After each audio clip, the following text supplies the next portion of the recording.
की यात्रा निकल गई है और अब जगन्नाथ जी जगन्नाथपुरी से निकलकर कहाँ जाएंगे जानते हैं? मासी माँ के यहाँ। संसार का व्यक्ति रिश्ता निभाए ना निभाए, भगवान रिश्ता निभाते हैं। जगन्नाथ जी की यात्रा की कथा क्या है, आओ सुनते हैं। कहते हैं जगन्नाथ जी की यात्रा हजारों साल से निकल रही है। आज तक जगन्नाथ जी का रथ 1 इंच पीछे नहीं गया। जगन्नाथ जी के मंदिर को बनवाने वाले एक राजा थे, नाम था इंद्रद्युम्न। ध्यान से सुनिएगा, एक राजा थे इंद्रद्युम्न, उनकी पत्नी का नाम था गुंडिचा। दोनों पति पत्नी थे, भगवान जगन्नाथ जी की खूब सेवा करते। राजा रानी दोनों जगन्नाथ जी की सेवा में लगे रहते। एक दिन जगन्नाथ जी राजा रानी की सेवा से बहुत प्रसन्न हुए और जगन्नाथ भगवान प्रकट हो गए। कहा, माँ वरदान मांग लो। राजा बोले, प्रभु आप मिल गए हैं, आपसे बढ़कर और कौन सा वरदान होगा। आप अपनी माँ से पूछ लो, अर्थात रानी से। तो गुंडीचा माँ से कहा जगन्नाथ जी ने, माँ आप बताओ क्या चाहिए। माँ ने कहा कि ना प्रभु, हम आपकी भक्ति करते हैं, आपने हमें अपनी भक्ति दी है, सब कुछ दिया है, अब हमें कुछ चाहिए नहीं, बस आपका स्मरण बना रहे, आपका चिंतन बना रहे, बस यही चाहते हैं। भगवान जगन्नाथ जी बोले, नहीं मैं कुछ देना चाहता हूं। मैं देख रहा हूं कि आप के पुत्र नहीं है, मैं चाहता हूं मैं आपको पुत्र होने का वरदान देता हूं, आपको पुत्र होगा। रानी रोने लग गई। कहा, प्रभु ऐसा क्यों कह रहे हो कि मेरे कोई पुत्र नहीं है। मेरे तो 3 बच्चे हैं, 3 पुत्र, 2 पुत्र 1 पुत्री है। भगवान जगन्नाथ जी बोले, माँ मैं देख रहा हूं तुम्हारे भाग्य की रेखाएं, तुम्हारे भाग्य में कोई पुत्र नहीं है और तुम कहती हो कि मेरे 3 पुत्र हैं, 2 पुत्र 1 पुत्री।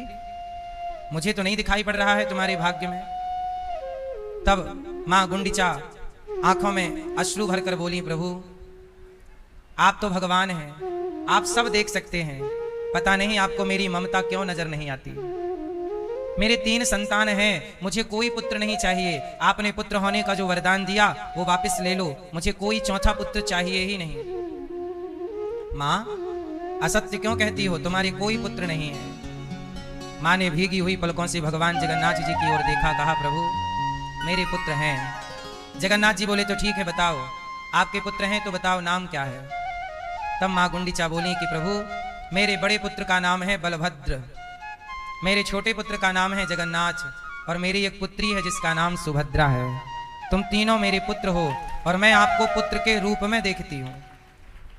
अब तो जगन्नाथ जी रोने लग गए। माँ मैं भगवान हूं, सब देख सकता हूं, पर मैं तुम्हारे इस निश्चल भाव को नहीं देख पाया। तुम मुझे पुत्र के रूप में भजती हो, तुम मेरे से कुछ नहीं चाहती हो। मैं सदा वचन देता हूं, सदा सदा के लिए मैं आपका पुत्र बनकर के रहूंगा। वही राजा रानी जब तक जीवित थे तो सदा नित्य भगवान जगन्नाथ जी के पास आया करते। आप कभी जगन्नाथ जी गए हों तो देखे होंगे, जगन्नाथ मंदिर से ठीक सामने राजा का महल है। आज भी जहां भगवान की यात्रा जाती है ना, वहीं पर राजा रानी रहा करते थे। रोज जाते जगन्नाथ जी का दर्शन, और माँ अपने महलों से जगन्नाथ जी को दूर से देखती, वहां से भगवान जगन्नाथ जी का मंदिर और ध्वजा दिखती है। एक दिन क्या हुआ कि माँ बहुत बूढ़ी हो गई, अब चला नहीं जा रहा है। चलो रथ से मंदिर तक तो जैसे तैसे आ गई, पर मंदिर की सीढ़ी बुढ़ापे में चढ़ी नहीं जा रही है। तो गुंडीचा माँ जब आई तो एक दिन क्या हुआ कि सीढ़ी से गिर गई, और जब गिरी तो भगवान ने कहा, माँ अब आप मत आया करो, अब आप बूढ़ी हो गई हो, अब नहीं आया करो। तो बेटा मैं तुम्हारे बिना कैसे रहूंगी। तो माँ ने कहा कि प्रभु मैं आपके दर्शन के बिना रह नहीं सकती। तब भगवान बोले कि माँ अब आप मत आया करो, मैं आया करूंगा आपका दर्शन करने के लिए। इसी बहाने मैं आपका और भक्तों का दर्शन किया करूंगा। तो भगवान अपनी मासी माँ से मिलने के लिए साल में 1 बार निकलते हैं रथ पर सवार होकर। भगवान कृष्ण मतलब जगन्नाथ जी, बलराम जी मतलब बलभद्र और भगवान की बहन सुभद्रा, ये तीनों निकलते हैं। भगवान जगन्नाथ जी की यात्रा निकलती है और मासी माँ गुंडिचा माँ से मिलने के लिए निकलते हैं। तो देखो, अपना बेटा जो पैदा करती हो आप, वो बुढ़ापे में पानी देगा कि नहीं इसकी गारंटी नहीं है, पर जगत के नाथ जगन्नाथ को पुत्र बनाया तो वो भगवान होकर भी माँ का दर्शन करने जाते हैं। और गौरी गोपाल आश्रम में इतनी माएँ रहती हैं सालों से, कोई 2 साल से, कोई 5 साल से, बेटा दर्शन करने नहीं आता। भगवान देखो माँ के दर्शन करने जा रहे हैं। सच बताएं, रिश्ता भगवान ही निभाते हैं। कोई व्यक्ति रिश्ता ऐसे नहीं निभा पाता जैसे भगवान निभाते हैं। ये जगन्नाथ जी की यात्रा की एक कथा है। रथ पर जब चढ़ते हैं भगवान जगन्नाथ जी, तो रथ कभी आज तक सैकड़ों साल हजारों साल से यात्रा चल रही है। जगन्नाथ जी का रथ आगे ही बढ़ता रहा। हजारों लोग उस रथ की डोर पकड़ करके खींचते हैं। मानो भगवान से कहते हैं कि प्रभु, जैसे हमने आपके रथ की डोर पकड़ी है नाथ, ऐसे आप भी हमारी जिंदगी की डोर पकड़ लीजिएगा और आप ही हमारे इस जीवन के रथ को चलाइएगा। सच्चे ड्राइवर तो भगवान ही हैं, जो सबकी गाड़ी मंजिल तक पहुंचाते हैं। ऐसे जगन्नाथ भगवान को हम यहाँ बैठकर ही भगवान जगन्नाथ जी का ध्यान करें और मानसिक रूप से जगन्नाथपुरी की उस रथ यात्रा में भाव से हम भी उस रस्सी को पकड़ें और भाव से हम भी उस रस्सी को पकड़कर प्रभु की यात्रा में सम्मिलित हों। बोलिए जगन्नाथ भगवान की। जगन्नाथ जी का स्वरूप सबसे अलग है। जगन्नाथ जी का स्वरूप सबसे अलग है। जगन्नाथ जी के बारे में कहते हैं कि हमारे सनातन के हर मंदिर और हर मूर्ति, भगवान का हर विग्रह शालिग्राम शिला का बना हुआ है। मंदिरों में जो भगवान जी विराजे हैं, आपने देखा होगा सारे विग्रह शालिग्राम शिला के होते हैं। अधिकांश पत्थर के ही मूर्ति बनाई जाती है, ये आप सब जानते हैं। पर जगन्नाथ जी पत्थर के नहीं हैं। पता है जगन्नाथ जी किसके तैयार होते हैं? जगन्नाथ जी नीम की लकड़ी से बनते हैं। किससे बनते हैं? अच्छा, जगन्नाथ जी पत्थर के नहीं हैं। अब कोई कहे कि वो लकड़ी के हैं, तो देखो विग्रह तो बनाया जाता है, पर भगवान का जब विग्रह तैयार हो जाता है तो वो अर्चावतार हो जाते हैं। वो कोई लकड़ी या पत्थर नहीं रह जाते, वो साक्षात भगवान हो जाते हैं। आपको जगन्नाथ जी की ये बात भी पता होनी चाहिए कि जब 2 आषाढ़ आते हैं तब जगन्नाथ जी का हृदय परिवर्तन होता है। आपको पता होना चाहिए कि जगन्नाथ जी के मंदिर में जगन्नाथ भगवान का शमशान भी है। क्या है? केवल जगन्नाथ जी ऐसे हैं जहां भगवान का शमशान भी है।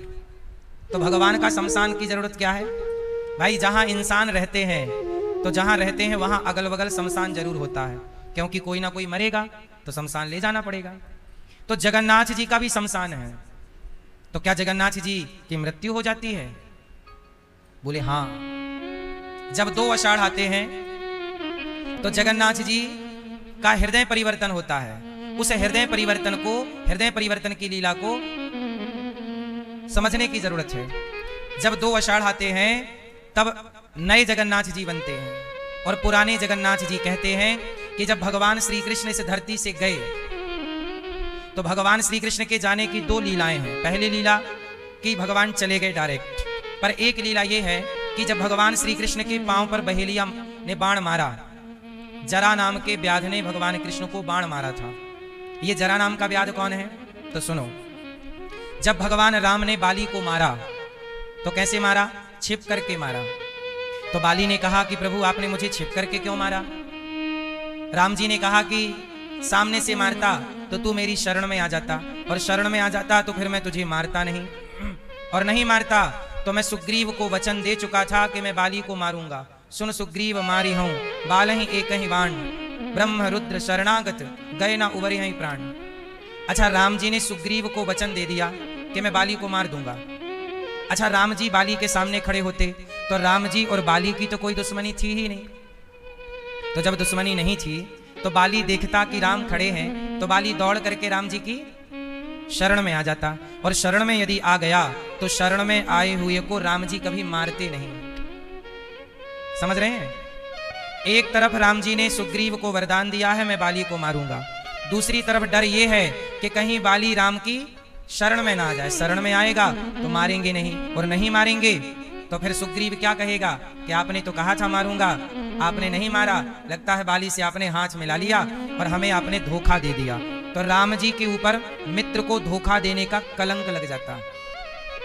क्यों भैया? ओ भैया, राम जी पर कौन सा कलंक लग जाता? बोलो, किसकी हत्या का? तो बाली की तो हत्या कर ही दी। चश्मा वाले भैया बताओ, भैया नहीं सुन रहे हैं? देखो आप बैठे भी हैं, कथा में आए भी हैं और सुन भी नहीं रहे हैं, तो फिर आपका पैसा वसूल कैसे होगा? इसलिए आ ही गए हो तो सुन लो। क्यों? जिस समय आप बात करने लग गए ना, उसी समय ये प्रश्न का उत्तर निकल गया।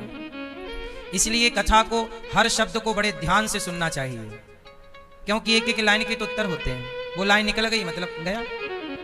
पूरी कहानी समझ में आएगी एक लाइन से, और वही लाइन मिस कर दी तो पूरी कहानी समझ में आएगी ही नहीं। तो सुनो, आपके कारण रिपीट कर रहा हूं, ध्यान से अच्छे श्रोता बनो। सुनने हैं, केवल सुनना है। राम जी यदि बाली को मारते, सामने खड़े होके मारते, तो राम जी की शरण में आ जाता बाली, फिर राम जी ना मारते, और ना मारते तो सुग्रीव आरोप लगाता कि आपने बाली से हाथ मिला लिया और मित्र को अर्थात सुग्रीव को आपने धोखा दे दिया। तो सुग्रीव ये आरोप लगा सकता था राम पर कि आपने मित्र के साथ विश्वासघात किया। इसलिए राम जी ने बाली को सामने से नहीं मारा, छिप करके मारा।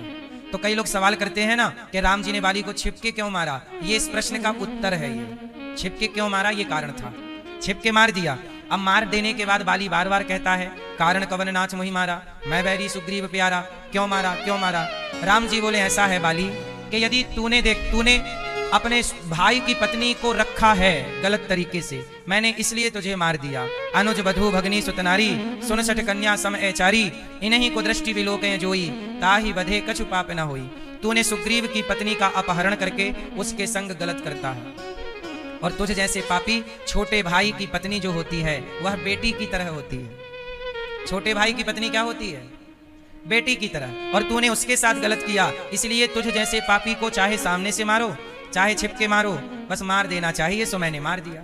फिर भी बाली बोला, क्यों मारा? तब राम जी ने कहा, कोई बात नहीं, मैंने तुझे छिपके मारा है, अगले जन्म में जब मैं कृष्ण अवतार लूंगा तो तू भी मुझे छिपके मार देना, तो अपना तेरा हिसाब किताब बराबर हो जाएगा।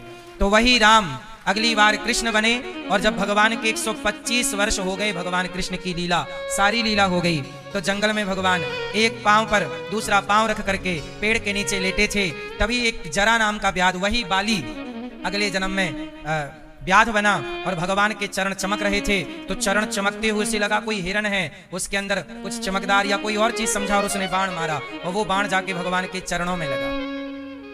और जब पांव में लगा तो जरा नाम का व्याध आया, बोला, अरे अब तो वो देख के अवाक, प्रभु आप पहचान गए तो भगवान श्री कृष्ण है। चरणों में गिर पड़ा, प्रभु मेरे से अपराध हो गया। भगवान कृष्ण मुस्कुराए कि जरा, तू पिछले जन्म में बाली था और आज तेरी मुक्ति के लिए मैंने ये रास्ता चुना। तूने मुझे मार दिया, अब तेरी तसल्ली हो गई, अब जा तू मेरे धाम जा। भगवान ने मारने वाले को अपने धाम भेजा और कहा कि तू चल, मैं आता हूं। तभी भगवान श्री कृष्ण के पास अब आखिरी में अर्जुन आए, और अर्जुन ने जब पांव में बाण लगा देखा तो अर्जुन रोने लगे, प्रभु ये क्या है? भगवान बोले कि अर्जुन, अब मेरे जाने का, मेरी लीला पूरी हो गई, पाप का अंत हो गया, अब मेरे जाने का वक्त आ गया है। अब जैसे ही प्रभु जाने की बात बोले, अर्जुन बोले, प्रभु मैं कैसे रहूं? भगवान बोले कि सुनो अर्जुन, मेरे जाने के 7 दिन के अंदर मेरी द्वारिका पानी में डूब जाएगी। तो आप ऐसा करो कि मेरा अंतिम क्रिया कार्य करके और मेरी पत्नियों को लेकर तुम हस्तिनापुर की ओर चले जाना। 7 दिन बाद ये द्वारिका पानी में डूब जाएगी। तो अर्जुन ने कहा, प्रभु अपनी द्वारिका पानी में क्यों डुबाएंगे?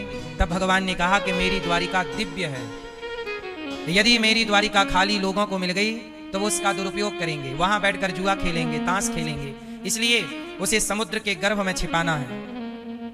अर्जुन ने, भगवान ने लीला पूरी की, भगवान एक रूप से अपने धाम गए और लीला के लिए। अब देखो कलिकाल में भगवान ने, अर्जुन ने कहा कि प्रभु आप चले जाओगे तो ये भक्त फिर के अनाथ हो जाएंगे।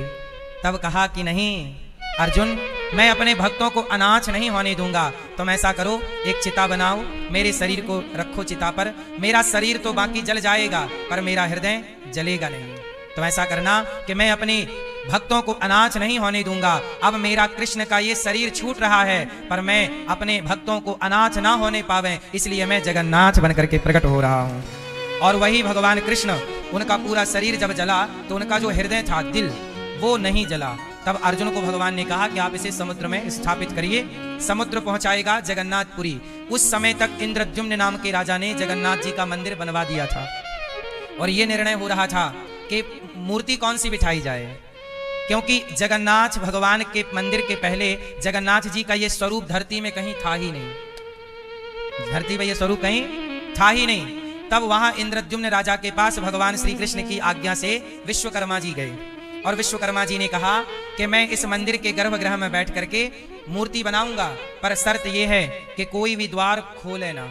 तो विश्वकर्मा जी ने मूर्ति बनाई। कहा यह जाता है कि विश्वकर्मा के रूप में वहां भगवान कृष्ण ही अपने को बनाने के लिए गए और भगवान श्री कृष्ण ने अपने को उस गर्भगृह में बनाए। तो पहले तो खटपट खटपट की आवाज आई, बाद में लगभग कुछ हफ्तों के बाद वो आवाज आनी बंद हो गई। तो जो गुंडीचा माँ है उन्हें डाउट हुआ कि अंदर कोई मूर्ति बनाता बनाता मर तो नहीं गया, ना वो पानी मांग रहा है ना तो भोजन मांग रहा है, तो क्या करें। तब कहा कि दरवाजा खोलो, जबकि शर्त ये थी कि जब तक मैं स्वयं दरवाजा ना खोलूं आप दरवाजा नहीं खोल सकते। पर राजा ने बीच में ही दरवाजा खोला और जब दरवाजा खोला तो भगवान आधे तैयार हुए थे, हाथ आधे। तो जितना तैयार हुआ, अब आपने दरवाजा खोला, अब इतने ही रहेंगे। तो जो भगवान का दिल हृदय द्वारिका से चला, समुद्र के द्वारा जगन्नाथ जी पहुंचा, उसके बाद स्वयं ब्रह्मा जी आए और भगवान कृष्ण के उस हृदय को जगन्नाथ जी में स्थापित कराया और जगन्नाथ जी की प्राण प्रतिष्ठा स्वयं ब्रह्मा जी ने कराई थी आकर के।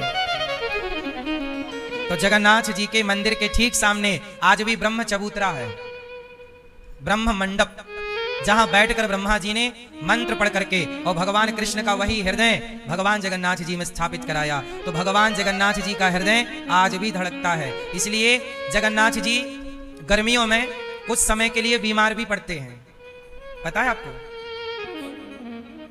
और ये लीला आज की नहीं है, हजारों साल पुरानी है, ये कोई मूर्ति नहीं। और जब 2 आषाढ़ आते हैं तो जगन्नाथ जी का पुराना विग्रह शमशान में दफनाया जाता है और नए जगन्नाथ जी बनाकर पुराने जगन्नाथ जी का भगवान का हृदय निकालकर नए जगन्नाथ जी में प्रवेश कराया जाता है। उसी को कहते हैं हृदय परिवर्तन लीला। तो ये जगन्नाथ जी, अब जगन्नाथ जी के हाथ आधे आधे हैं, ऐसे हैं, और ऐसे में भी पंजे नहीं हैं, बस इतना है, ये आप देख लीजिए। तो जगन्नाथ जी आधे क्यों हैं, इसकी कथा ये है। जगन्नाथ जी की कथा ऐसी है कि वृंदावन से ही जुड़ी है। तो बात यह है कि जगन्नाथ जी एक बार भगवान श्री कृष्ण वृंदावन से चले गए मथुरा और ये कह के गए कि मैं 2 दिन बाद आऊंगा। कितने दिन बाद आऊंगा? 2 दिन बाद कहकर तो गए, पर 2 दिन बाद नहीं आए। भगवान आए 100 साल बाद। भगवान श्री कृष्ण यहां से जब गए तो लौटे कितने वर्षों के बाद? 100 वर्षों के बाद जब कृष्ण आए तो वही वृंदावन, वही गोपियां, वही यशोदा। जब कृष्ण आए तो अकेले नहीं आए, भगवान के संग 16,108 भगवान की पत्नियां भी आईं। तो जब यहां पर आई तो भगवान कृष्ण की जो पत्नियां थीं उन्होंने मां यशोदा से कहा कि मां, प्रभु जब यहां से गए तो उनके बिना आप कैसे रहे, जरा वो मुझे बताओ। यशोदा बोली कि वो हम तो नहीं बता सकते, रोहिणी जी बताएंगी। तब भगवान की 16,108 पत्नियां बैठी, गोपियां बैठी, सब लोग बैठे और माता रोहिणी जी, बलराम जी की मां, उन्होंने कथा स्टार्ट की कि कृष्ण के जाने के बाद गोपियां कैसे तड़प रही हैं, कृष्ण के वियोग में किस तरह रो रही हैं, भगवान की याद में अश्रुपात हो रहा है, गैया पानी नहीं पी रही है, गैया भी तड़प रही है, गैया भी इंतजार कर रही है। जब भगवान के वियोग में सुनाया कि गोपियों ने अपने घर का चूल्हा नहीं जलाया, पानी नहीं पिया, तड़प जैसे मछली तड़पती है, कृष्ण के लिए गोपियां, ग्वाले, गैया, मैया, बाबा, नंद तड़पते रहे।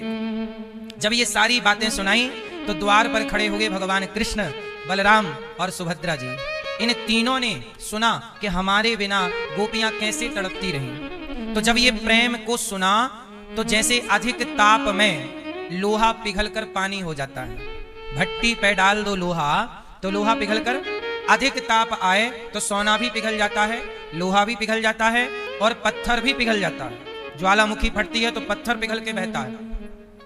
ऐसे जब कृष्ण की कथा, गोपियों के विरह की कथा मां ने सुनाई तो गोपियों के प्रेम के विरह में, उस विरहाग्नि में भगवान कृष्ण का शरीर पिघलने लगा।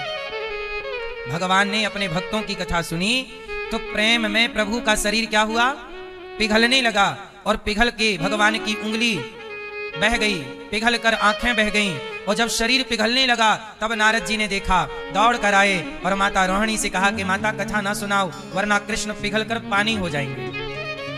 रोकी, जब कथा रुकी तब तक आंखें पिघल चुकी थीं, कान पिघल चुके थे और हाथ पिघल चुके थे, चरण पिघल चुके थे।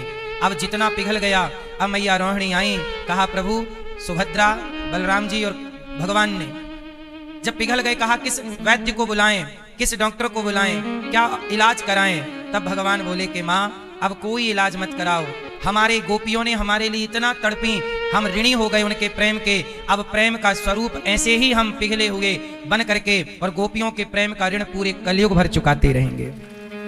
तो भगवान का वही पिघला स्वरूप आज जगन्नाथ जी कहलाते हैं, जिनके आधे हाथ पिघल गए, आंख पिघल गई। इसलिए भगवान जी की आंखें देखो कैसी हैं, है ना। तो भगवान का श्री कृष्ण जगन्नाथ जी, श्री कृष्ण ही जगन्नाथ बनकर प्रकट हो गए। और भगवान जगन्नाथ जी आज किसी भक्त को अनाथ ना होने देने, भगवान कहते हैं मैं किसी भक्त को अनाथ नहीं होने दूंगा, इसलिए मैं जगन्नाथ हूं। आपको पता है जब कलयुग अपने चरम में आएगा तो जगन्नाथ भगवान का मंदिर अंतर्धान हो जाएगा। जब तक जगन्नाथ जी हैं तब तक कलयुग का प्रभाव उतना नहीं है। जब कलयुग का प्रभाव बढ़ेगा तो जगन्नाथ भगवान अंतर्धान हो जाएंगे। कलयुग का जब प्रभाव बढ़ेगा तो गंगा मैया इस धरती को छोड़कर अंतर्धान हो जाएंगी, यमुना जी अंतर्धान हो जाएंगे। कलयुग के बढ़ते ही चारों ओर पाप ही पाप रहेगा। आज हम लोग भाग्यशाली हैं कि हम लोग कलयुग में तो हैं, पर हम लोग कलयुग में भी ये भक्ति का युग है, यहाँ भक्ति है, कीर्तन है, आप भजन करने के लिए स्वतंत्र हैं। कलयुग का जब अंत आएगा, चरम आएगा, अभी तो कलयुग के केवल 5000 साल बीते हैं लगभग। कलयुग की टोटल आयु है 4,32,000 साल। अभी कुछ और साल इस धरती पर धर्म रहेगा, सैकड़ों साल हैं अभी। इसके बाद इस धरती पर सिर्फ पाप ही पाप रहेगा, कोई पुण्यात्मा नहीं।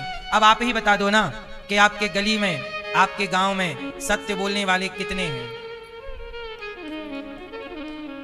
पहले हर घर में सत्य बोलने वाले लोग रहा करते थे, पहले हर घर में सत्य बोलने वाले लोग रहा करते थे, प्राण जाए पर वचन न जाए। अब कलयुग बढ़ा तो पूरे गांव में एक भी नहीं मिलता, और कलयुग बढ़ेगा पूरे राज्य में एक ना मिलेगा, और बढ़ेगा तो पूरे देश में एक ना मिलेगा। जहां झूठ का बोलबाला होगा, जहां ईर्ष्या का बोलबाला होगा, जहां केवल हत्या होगी जीवों की। अभी तो आप बकरे का मांस खाते हो, अभी तो आप मुर्गे का मांस खाते हो, अभी आप मछली का मांस खाते हो। कलयुग के अंत में इंसान इंसान का मांस खाएगा, ये कलयुग का अंत होगा। अभी भी इंसान इंसान का मांस खाते हैं, हाँ या ना। एप्स्टीन फाइल जो खुली थी उसमें इंसानों का, लड़कियों का मांस पका पका के खा तो रहे थे बड़े बड़े वैज्ञानिक। तो ये सब चालू हो चुका है, पर अभी कम है, अभी कम है। अभी आप बकरे का खाते हो, आप मीन्स जो खाते हैं, हम उन्हें कह रहे हैं, आपको नहीं। अभी लोग मछली खा रहे हैं, अभी लोग मुर्गा। कलयुग का थोड़ा चरम आने दीजिए, बढ़ने दीजिए, फिर शमशान ना ले जाएगा कोई। दादी मरी तो चलो दावत चालू, दादाजी मरे तो पूरा गांव आओ, चलो भैया दादाजी मर गए, खाओ, पकाएंगे अपना खाएंगे। कलयुग का, कलयुग में जैसे आज आप 5, 5.5, 6 फीट के होते हैं, कलयुग के अंत तक व्यक्ति सिर्फ 1.5-2 फीट का रह जाएगा। कलयुग का अंत बहुत बुरा होता है, पाप ही पाप होगा। तब कल्कि भगवान प्रकट होंगे, और कल्कि भगवान प्रकट होकर के और पाप को मिटाकर पुनः धर्म की स्थापना करेंगे। और जिस दिन धर्म की स्थापना होगी वहीं से कलयुग खत्म, सतयुग प्रारंभ हो जाएगा। सतयुग की स्थापना कल्कि भगवान करेंगे, कलयुग का अंत और सतयुग का प्रारंभ। इस तरह से भगवान जगन्नाथ जी इस कलिकाल के नाथ हैं। जब तक जगन्नाथ जी हैं तब तक कलयुग का ज्यादा प्रभाव नहीं है। गंगा यमुना, अब देखो ना, कलयुग के आखिरी तक यमुना जी ना रहेंगी। अच्छा ये बताओ, यमुना जी अभी हैं कि नहीं है? जोर से जोर से जोर से, बहुत गहराई से देखोगे तो यमुना जी अभी भी नहीं है, अभी ही जा चुकी हैं। अब यमुना जी में सिर्फ नाले का पानी है। यमुना जी में यमुना जल कहाँ है? आप पी नहीं सकते पानी। यही तो कलयुग है कि यमुना जी का अपना अस्तित्व खतरे में है। अब यमुना जी नहीं रही, अब नाला होने लग गई। इतने नाले मिला दिए कि यमुना मैया भी रो रही हैं, पर सुने कौन? कलयुग का अंत आएगा तो गंगा मैया हाथ जोड़ के चली जाएंगी कि नहीं? फिर गंगा भी, जैसे आज यमुना जी नाला हो गई, ऐसे फिर गंगा जी भी नाला हो जाएंगे। फिर आप ये कहोगे देखो कितना बड़ा नाला बह रहा है, नाला ही रहेगा। गंगा का क्या काम, यमुना का क्या काम? ये कलयुग के लक्षण हैं। इसलिए जब पाप हम लोग देखते हैं तो हम लोगों को यही लगता है कि ये तो लिखा है, ये तो होगा। अभी मैंने एक न्यूज सुनी कि एक भाई ने अपने घर के वॉशरूम में कैमरा लगा दिया, एक लड़के ने, और अपनी बहन, जब उसकी बहन नहाने जाए तो वो बहन का वीडियो बना ले, नहाते का, कपड़े बदलते का, भाई घर का, और अपनी बहन को दिखाए कि देख मैं तेरी वीडियो लीक कर दूंगा। कानपुर के लगभग की घटना है। तो फिर वो बहन से कहता कि मैं नहीं बताऊंगा, तुम मेरी बात मानो। तो वो अपनी सगी बहन का शारीरिक शोषण करता, सगा भाई। ये क्या था? कलयुग है, जहां एक भाई अपनी बहन के साथ दुराचार कर रहा है। जहां कलयुग में कितनी घटना, मेरे को तो बताने में अच्छा नहीं लगता, लेकिन कितने अखबार में आपने खुद ने पढ़ा होगा कि एक पिता ने अपनी बेटी के साथ, कितने केस आते हैं ये, कभी टीवी पर, कभी अखबार पर। क्या ऐसा कभी सतयुग में सुना होगा कि किसी भाई ने, किसी पिता ने? त्रेता में सुना क्या? द्वापर में सुना क्या? ये कलयुग है। यहां रिश्ते भी तार तार कर दिए जाएंगे। यहां पवित्र से पवित्र रिश्ता भी अपवित्र हो जाएगा। कलयुग है। कलयुग में वो सब कुछ सुनेंगे आप। किस युग में आपने सुना कि पत्नी ने अपने पति को पहाड़ से धक्का मार दिया? किस युग में सुना आपने कि पत्नी ने पति को ड्रम में पैक कर दिया? किस युग में सुना आपने कि सास दामाद के संग भाग गई? किस युग में सुना? ये जो आप सुन रहे हैं ये कोई नई बातें नहीं हैं। अब ये आप लोग रोज सुनेंगे, क्योंकि ये बढ़ते हुए कलयुग में, ये 2026 में ये सब सुना आपने। एक सास अपने दामाद के संग भाग गई, ये 2025 की घटना है। तो 25 से चालू हो गई, अब 30-40 तक ये सब फिर आपको आदत हो जाएगी। यार कोई बड़ी नई बातें नहीं। अब ये पाप दिनों दिन पसार रहा है पांव, और यही पाप है। क्या पाप है? कि जहां पवित्र रिश्ते अपवित्र हो रहे हैं, जहां पति पत्नी के रिश्तों में भी छल कपट भरा हुआ है, जहां आज एक माँ आई, कहा कि मुझे 15,000 रुपए मिले, तो 15,000 के लिए मेरे 2 बेटों ने मुझे बहुत मारा। कितने के लिए? 15,000 रुपए के लिए। माता को कोई पैसे मिले थे, उसका कोई सरकारी बैंक में रहे होंगे, कुछ रहा होगा तो मिल गए 15,000। तो बेटों ने कहा कि हमें दो। माँ ने कहा कि भाई हमारा अपना खर्चा है, तुम्हारे पिता हमें पैसा देते नहीं, पिता सुनते नहीं, तुम लोग हमें रोटी देते नहीं, तो हमारे पास रहेगा तो हम रोटी तो खाएंगे। तो बेटों ने किसको मारा? माँ को। किसी युग में सुना कि बेटे ने माँ को मारा? किसी युग में सुना कि पुत्र ने पिता को मारा? ये सब कुछ कलयुग में सुनना पड़ता है। ये कलयुग है, और ये इसलिए कहता हूं कलयुग का प्रभाव सब पर है, पर उन पर नहीं है। जैसे एसी चलती है तो गर्मी का प्रभाव सब पर है, पर जहां एसी की ठंडी हवा है वहां गर्मी का प्रभाव नहीं है। ऐसे जहां भगवान की कथा, जहां भगवान का कीर्तन है, वहां कलयुग का कोई प्रभाव नहीं है।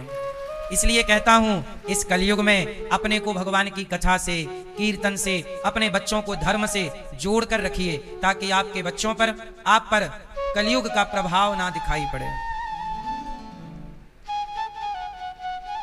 जगन्नाथ जी प्रत्यक्ष रूप से हम सब पर कृपा करने के लिए विराजमान हैं। भगवान उद्धव जी के पास जब उद्धव जी गए भगवान श्री कृष्ण का संदेशा लेकर, गोपियों ने ज्ञानी उद्धव जी को प्रेम का पाठ पढ़ाकर विदा किया।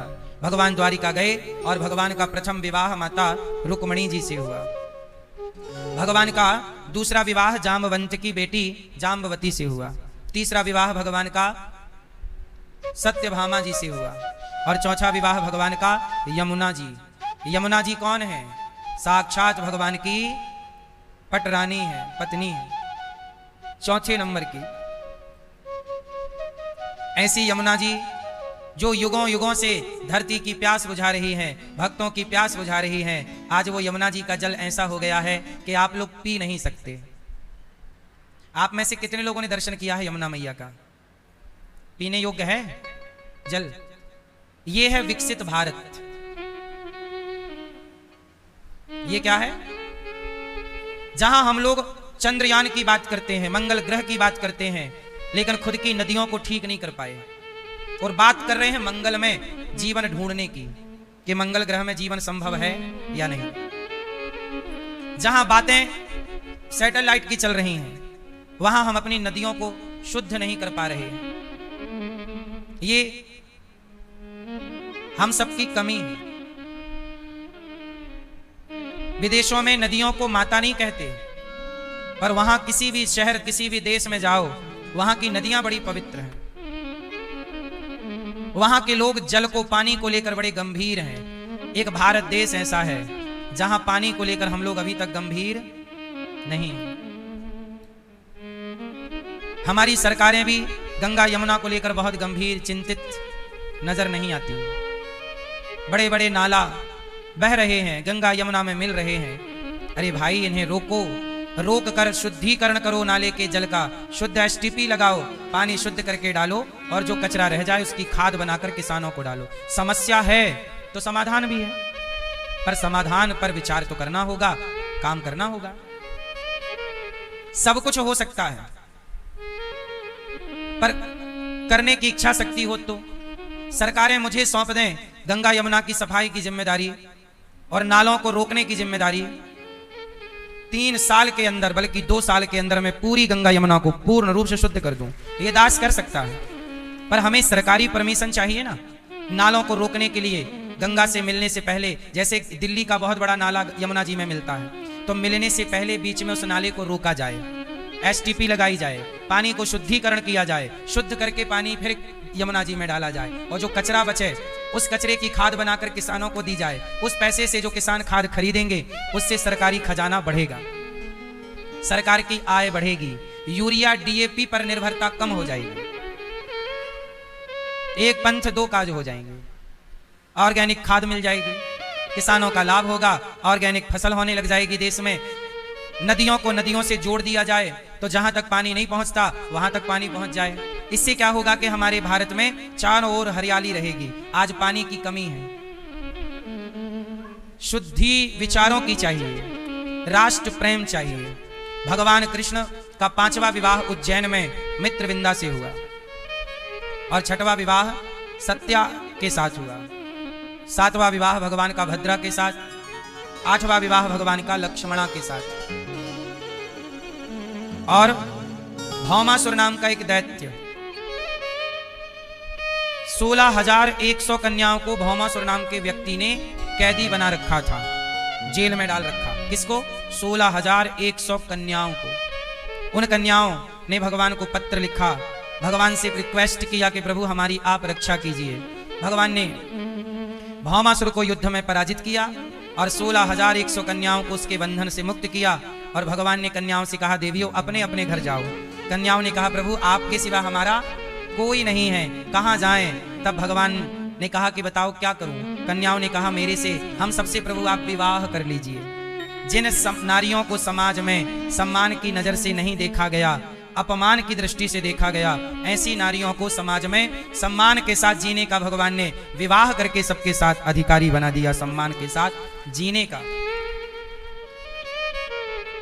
अभी भी अब उन कन्याओं से भगवान ने विवाह किया और टोटल विवाह कितने हो गए? 16,108। भगवान के इतने विवाह हुए।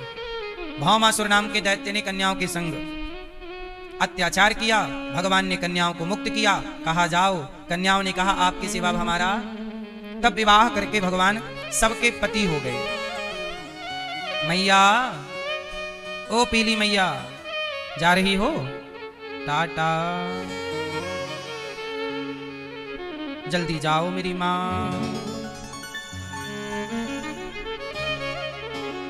ए पीली भाई मैया,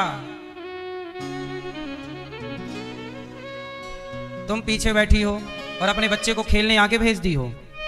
ए पीली मैया, कितनी होशियार मैया है, छोटे से बच्चे को आगे भेज दी, जा खेल के आ जा। तो यहां क्रिकेट चल रहा है।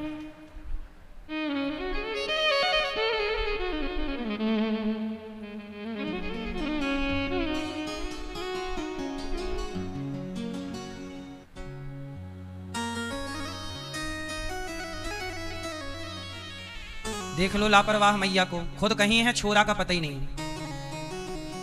ऐसे में अपराध बढ़ते हैं जब माँ बाप लापरवाह होते हैं, कोई बच्चे को कहीं ले जाए। फिर आज के युग में जरा भी देर के लिए बच्चों को छोड़ने का जमाना नहीं है, अपने पास ही रखना चाहिए बच्चों को।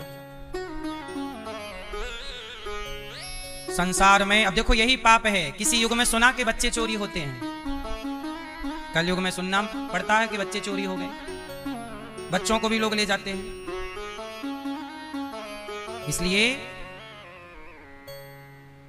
सावधान। भगवान ने 16,108 विवाह किए। मैया, कितने विवाह किए भगवान ने? हर रानी से 10 बेटा, 1 बेटी।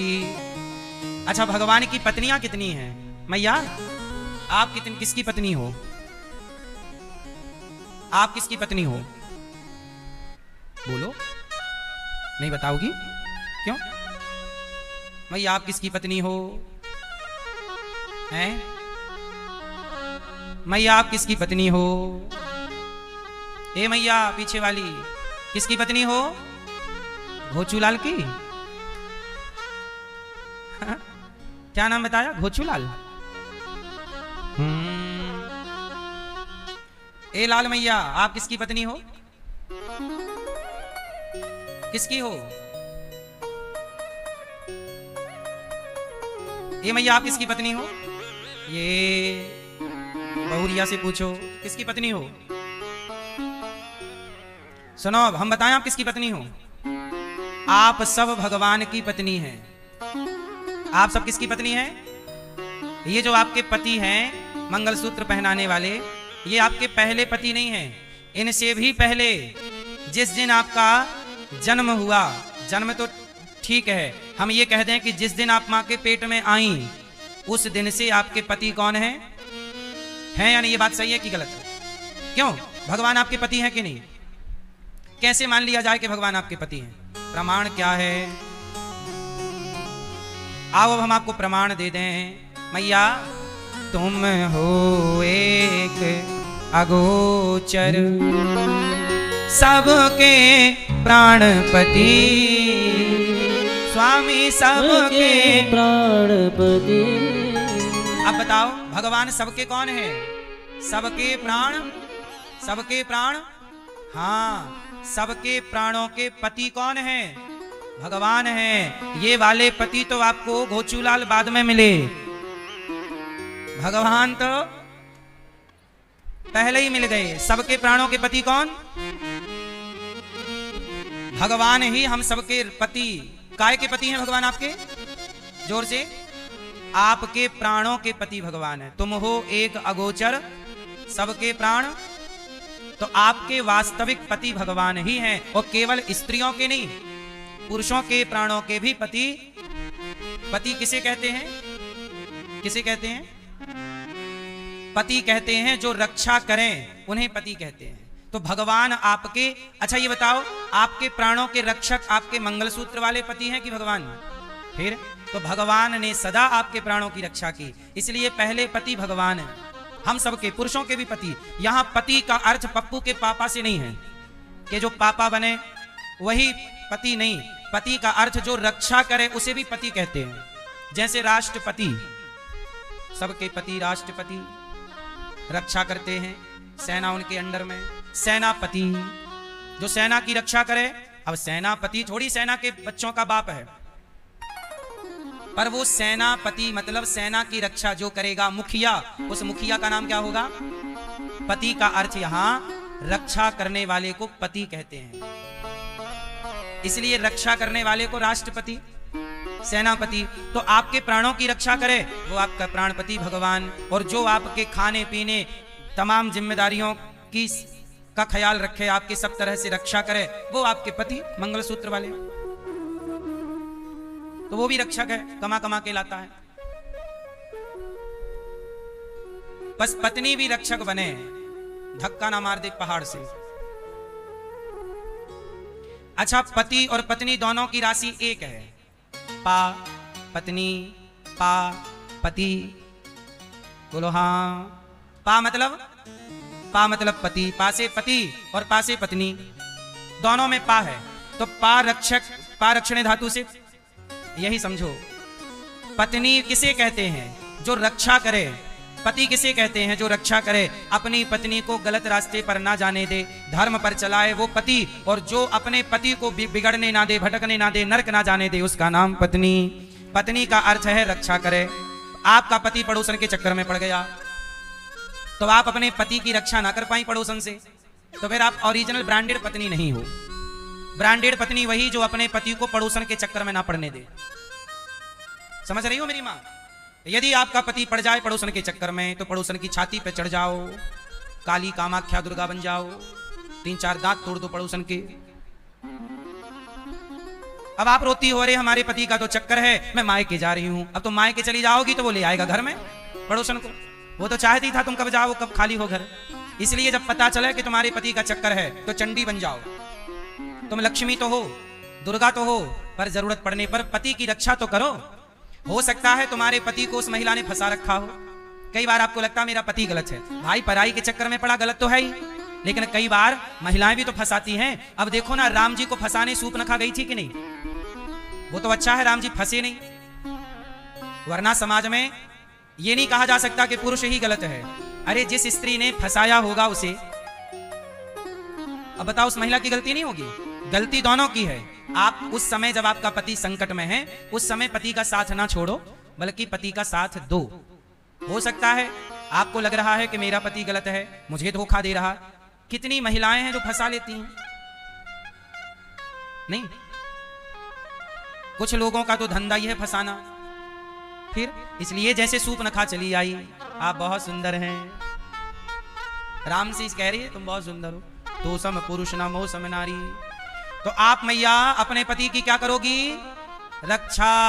कितनी मैयाएं करेंगी? अपने पति की रक्षा किससे करनी है? पड़ोसन से। आपका पति ज्यादा यदि शीला की जवानी देखने लग जाए, मुन्नी बदनाम हुई सुनने लग जाए, समझ लेना कि ये भटक गया है, मुन्नी बदनाम हुई सुन रहा है ना? तो पत्नी को भी पति को भी, यदि आपकी पत्नी किसी के चक्कर में है तो आप पहले पूरा समझिए। हो सकता है किसी पुरुष ने आपकी पत्नी को बरगला लिया हो, भड़का दिया हो। आप अपनी पत्नी की रक्षा कीजिए। लड़ाई बाद में कर लेना, पहले उस चंगुल से तो निकालो जहां आपकी पत्नी या आपका पति फंसा है, उस दलदल से निकालो। बाद में आप लोग आपस में लड़ाई कर लेना। सही है गलत है? अभी ना लड़ो, अभी आप दोनों को एक दूसरे की बहुत जरूरत है। पत्नी साथ दे तो किसी और के साथ की जरूरत नहीं, और पति साथ दे तो किसी और के साथ की जरूरत नहीं। ये दोनों पर्याप्त हैं एक दूसरे के लिए। साथ तीसरे का साथ तब चाहिए जब अपने का साथ मजबूत ना हो। सही है गलत है? इसलिए अपने रिश्तों को मजबूत करिए, अपने रिश्तों को कच्चा ना करिए। तुम अपनी पत्नी को किसी और के संग बात करते देख लेते हो, कई बार तुम्हें लगता है यार मेरी पत्नी का चक्कर है क्या, इसका मतलब तुम्हें पत्नी पे बिल्कुल भरोसा नहीं है। अरे अपने रिश्तों को पक्का कर लो, रिश्तों की डोर को पक्की रखो, इतनी भी कच्ची ना हो कि एक बार में टूट जाए। अरे बात करना क्या गलत है? अब हम आपसे बात कर लें, इसका मतलब ये तो नहीं कि बात करने को गलत कह दिया जाए, पर समाज तो गलत नजरिए से ही देखती है। आप ऐसा करिए, सड़क में अपनी बहन के साथ बात करिएगा थोड़ा हंसते हुए, तो सामने खड़े व्यक्ति को ऐसी लगेगा कि दोनों का चक्कर है, जबकि वो सगे भाई बहन है। तो दुनिया का आजकल जो नजरिया है वो उसी नजरिए से देखती है, गलत ही। अब कलयुग का प्रभाव है, आंखें ऐसी हो गई हैं लोगों की। इसलिए किसी के कुछ कहने से विश्वासों को तोड़ा ना करो, अपने पक्के विश्वास के साथ रिश्तों को बहुत पक्का करना चाहिए, मजबूत रखना चाहिए। सही है कि नहीं? तो आपके पति कौन? जोर से। इसलिए हम सबके पति भगवान हैं, इसलिए सदा अपने पति अर्थात भगवान का स्मरण करो। हे प्रभु, आप हमारे रक्षक, आप हमारे सर्वस्व हैं। भगवान हमारे सर्वस्व हैं।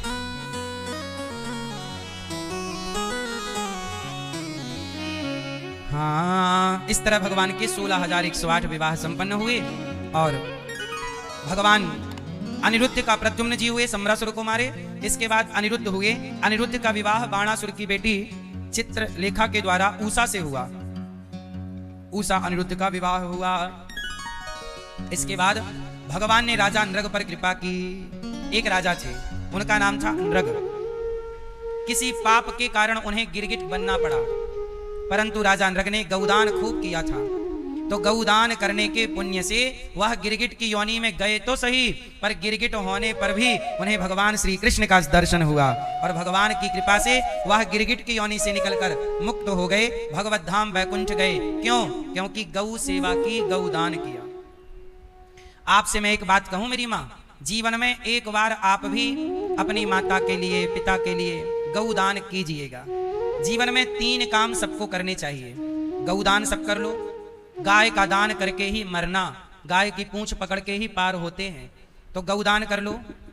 ये देखो, ये परिवार दुबई से आए और दुबई से यहाँ गौरी गोपाल आकर इन्होंने गौदान किया। लोग गौदान करने दुबई, अमेरिका से आते हैं। गौ की सेवा का महत्व लोग समझते हैं। आपसे मेरी विनती है, आप भी समझिए। गौदान, गाय की पूंछ पकड़कर ही वैतरणी को पार किया जाता है। गाय की पूंछ पकड़ के, जब इसलिए गौदान होता है ना, तो गौ माता की पूजा आगे से नहीं होती, गाय के मुख की पूजा नहीं होती, गाय के पूंछ की पूजा होती है। पता है आपको? गाय के जो मुख होता है वो अपवित्र होता है। गाय अपने मुख से मलमूत्र का भक्षण करती है। क्यों करती है? क्योंकि सीता जी ने शाप दिया था। जब पिता, ये पिछली बार की कथा में इसको मैंने विस्तार से सुनाई थी कि गौ माता को शाप दे दिया, क्योंकि इन्होंने राम जी के संग माता सीता गई थी प्रयाग, वहां गया जी श्राद्ध करने, तो वहां पे दशरथ जी सीता जी से पिंड लेकर के चले गए। राम जी आए, चलो सीता पिंडदान करें। सीता जी बोली पिंडदान तो हो गया। दशरथ जी अर्थात ससुर जी लेकर के चले गए। राम जी बोले तुम असत्य कहती हो, बेटा तो मैं हूं, मेरे हाथ से ना लेंगे? बोले नहीं नहीं, मेरे हाथ से लेके चले गए। इसलिए गया जी में घर की बहू, बेटी भी पिंडदान कर सकती है, सिर्फ गया जी में। इसलिए सीता जी के हाथ से दशरथ जी पिंडदान लेके चले गए। और जब राम ने कहा कि इसकी गवाही कौन, तो कहा कि ये फाल्गु नदी बह रही है, इससे पूछ लो, इसने देखा है। तो नदी ने कहा कि राम से कौन पंगा ले, तो नदी ने असत्य कह दिया कि मैंने नहीं देखा। तो सीता जी ने शाप दे दिया, नदी तू इतनी पवित्र होकर भी गलत बोलती है, झूठ बोलती है, जा मैं तुझे शाप देती हूं, तू लुप्त हो जा। इसलिए आज फाल्गु नदी जमीन के ऊपर नहीं बहती, नीचे बहती है। पिंडदान होता है तो गड्ढा खोदो, जल मिलता है तब उसमें पिंडदान होता है। अब किससे पूछे, तो गाय चल रही थी, तो गाय से पूछा। गाय ने भी देखा था कि दशरथ जी को सीता जी ने पिंड दिया है, पिंडदान किया। तो गौ माता से कहा, गौ माता तुम बताओ, पिंडदान हमने किया सही है ना? गौ माता को लगा राम जी से कौन पंगा ले, जब राम जी तो झूठ कह दिया, मैंने नहीं देखा, मैं तो चल रही थी। अच्छा, तू गाय होकर झूठ बोलती है? जा, जिस मुख से तूने झूठ बोला है उस मुख से आज से तू मलमूत्र का भक्षण करने लग जाएगी। इसलिए गाय बहुत पवित्र है, देवी देवताओं का वास है, पर गाय ने असत्य कह दिया तो गौ माता का मुख अपवित्र हो गया। इसलिए गाय अपने मुख से मलमूत्र ग्रहण कर लेती है, खा जाती है। इसलिए गाय के आगे मुख की पूजा नहीं होती, गाय के पीछे, गाय के गोबर में लक्ष्मी का वास होता है। इसलिए जब सत्यनारायण भगवान की कथा सुनते हो तो गाय के गोबर के गौर गणेश बना दिए जाते हैं। गाय के गोबर में लक्ष्मी का वास होता है, गाय के मूत्र में गंगा का वास होता है, और गौ माता की पूंछ में समस्त वेदों का वास होता है। इसलिए गौ माता की पूंछ पकड़कर गौदान होता है, और गाय की पूंछ पकड़कर ही वैतरणी पार करते हैं। इसलिए मरने से पहले एक बार गौदान कर लेना चाहिए। फिर सीता जी ने सबसे पूछा, सबने मना, पर घास ने, दूरवा ने बताया कि मैंने देखा है। तब सही बताने पर सीता जी ने कहा कि जाओ घास, हम तुम्हें वरदान देते हैं कि पानी की कितनी कमी रहेगी फिर भी तुम जीती रहोगी, तो बड़े बड़े सूखे पहाड़ों पर भी दूर्वा हरी भरी रहती है। ये सीता माँ का वरदान है। दूर्वा जो गणेश जी को चढ़ती है उसको वरदान दिया, इसलिए दूर्वा काट दो और काट कर वो हल्की सी सूख भी जाए और कहीं मिट्टी और पानी जरा सा मिल जाए फिर हरी हो जाती है। बोलो हाँ। तो जीवन में 3 काम सबको करना चाहिए। पहला गौदान, गौ सेवा, गाय को चारा का सहयोग आप कर सकते हैं, गौरी गोपाल गौशाला में करिएगा। गौदान कर सकते हैं, कीजिएगा। दूसरा काम, मरने से पहले आप लोग भागवत सुन लो। इसलिए अभी 19 तारीख से यहाँ भागवत जी के पोथी पाठ होंगे। आप भी अपने घर की सुख शांति समृद्धि के लिए, पितृदोष की मुक्ति के लिए आप लोग भी भागवत जी करा सकते हैं। सबको भागवत का पाठ अपने माता पिता को सुनवा देना चाहिए। इसी से पितृदोष भी मिटता है और घर की सुख शांति भी होती है और पूर्वजों की उद्धार भी भागवत जी से हो जाता है। तो पहला काम गौदान, दूसरा काम भागवत सबको जीते जी सुन लेना चाहिए। और तीसरा काम, मरने से पहले अपनी 13वीं कर लो। 13वीं कर लो, फिर आराम से मरने को रह जाए। मरने के बाद 13वीं, बताओ कोरोना काल में जो लोग मरे उनकी 13वीं हो पाई कि नहीं? जोर से नहीं हो पाई ना? हाँ, पता नहीं कि जब अपन लोग मरेंगे तब इस संसार की स्थिति क्या रहेगी। इसलिए मरने के बाद 13 लोगों को भोजन कराते हैं। हम कहते हैं जीते जी हजारों को भोजन करा लो। गौरी गोपाल में हजारों संत भोजन करते हैं, हजारों भक्त, जीते जी भोजन करा लो। अन्नदान, मरने के बाद तो अन्नदान ही ना करोगे तो जीते जी कर लो, मरने के बाद हो जाएगा बच्चे जो करेंगे। कोरोना काल में जो मरे उनको 13 लोग मिले नहीं भोजन करने के लिए।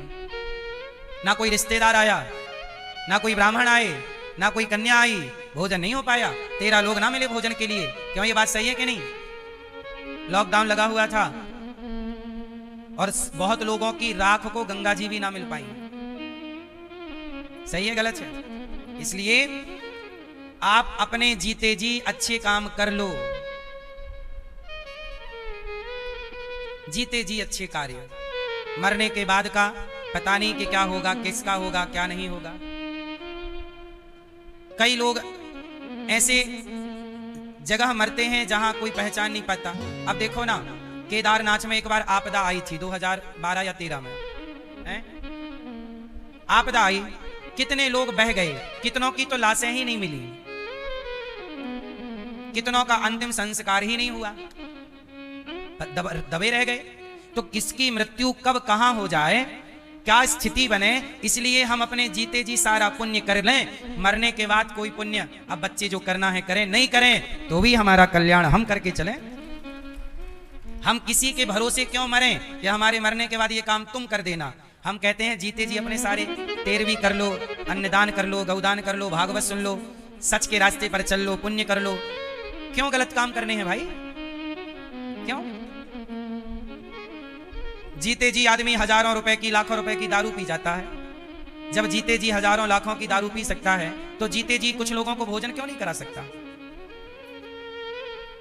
फिर तो आप लोग इस नजरिए से भी देख सकते हैं और इस तरह से भी सोच सकते हैं। राजा नृग ने गौदान किया, भगवान ने कृपा की। एक पौंड्रक नाम का राजा था, वो अपने को कहता था कि मैं भगवान हूं। अच्छा बताओ भैया, कितने भगवान होते हैं? ये भैया बताएंगे हमारे दादाजी, ये आप बताओ। हाँ, कितने भगवान होते हैं? एक। क्या नाम है एक का? हैं? आपने कहा ना एक भगवान होते हैं, नाम क्या है एक का? हैं? अरे नाम क्या है उसका भैया? पीले वाले। कितने भगवान होते हैं? क्या नाम है? श्री कृष्ण। दादाजी कितने भगवान होते हैं? हैं? एक कि दो? क्या नाम है एक का? आप बगल वाले भैया, क्या नाम है भगवान का? हैं? क्या नाम है भगवान का? क्या नाम है एक का? इनसे पूछो भैया से, क्या नाम है? हाँ एक तो है भैया, एक का नाम क्या है? परमात्मा। परमात्मा का नाम क्या है? कोई तो नाम होगा। क्या नाम है?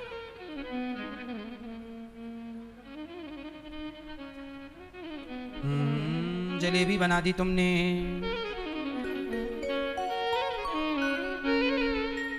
और जलेबी हमें अच्छी लगती है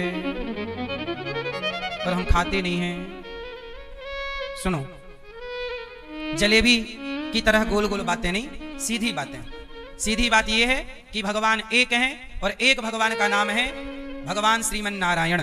चाहे नारायण कह दो, चाहे कृष्ण कह दो, चाहे राम कह दो, चाहे नरसिंह कह दो, चाहे वामन कह दो, चाहे जगन्नाथ जी कह दो, चाहे द्वारिकाधीश जी कह दो, चाहे विठलनाथ जी कह दो, चाहे बिहारी जी कह दो, चाहे गौरी गोपाल भगवान कह दो, सबका अर्थ एक ही है।